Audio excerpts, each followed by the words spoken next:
We'll talk to your kids. That's the message youth advocates in the East Valley are sharing after what was a really difficult week for students at Gilbert High School. It was a terrible week. 12 News journalist Sean Rice is live outside Highland High School.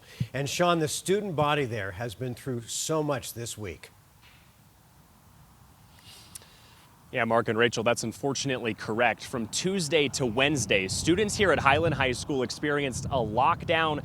One of their fellow students getting arrested for bringing a gun onto campus, and another one of their fellow students who died by suicide. It has no doubt been a difficult 48 hours for anyone, teachers, administrators, or students who walk these halls behind me on a daily basis. But a pair of East Valley advocates I spoke with today tell me they feel as though parents can use the events of this week here at Highland High School to check in with their children and, of course, remind them of just how loved they are.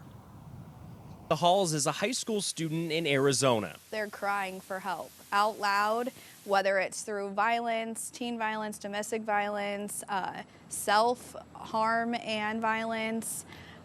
We're seeing it. Can be a time of immense growth, but can also be one of uncertainty and even tragedy. As an educator, it's, everything that we train for, we're prepared for, but your heart is never truly prepared for those things. East Valley youth advocates Katie McPherson and Bridget Vega have been outspoken on taking a closer look at the mental health of teen boys across the East Valley. I would say the children, and especially the boys, are not okay. That belief turned into a devastating reality this week at Highland High School. Tuesday morning, the campus was placed on lockdown amid reports that a male student had a gun on campus. Gilbert police searched the entire campus and found that all students were safe. But in a residential area next to the school, they found a 17-year-old student with that gun in question. They arrested him for bringing it onto campus. Gilbert police say they also found evidence that the student was involved in a home burglary the week prior. People see these incidents and they say, not in my backyard. It doesn't happen here. It doesn't happen in Gilbert. It doesn't happen in Chandler. But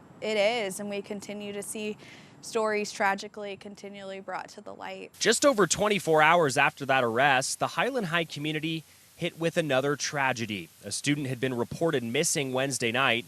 Gilbert police pinged the student's phone as being on the high school campus. Officers then scoured it inside and out.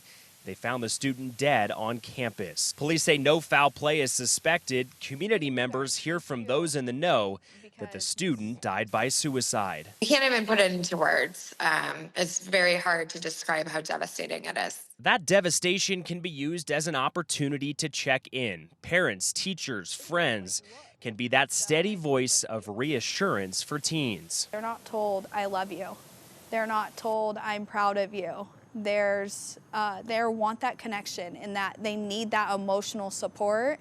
And even if it's just a hug. In hopes of bringing lasting change and preventing future tragedies on high school campuses, Vega and McPherson say it's time to turn advocacy into action. We now have an on-campus suicide. We've had multiple guns, not just in Gilbert, all over the state.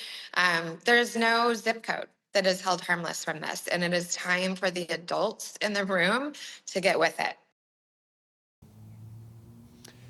And this week, Gilbert police have shared with us some important, potentially life-saving resources specifically for teens, whether it's a phone call or a text message. They want to remind everyone these resources do exist. We'll provide a list of those on our website this evening at 12news.com. Live in Gilbert, Sean Rice, 12 News. Sean, thanks. Today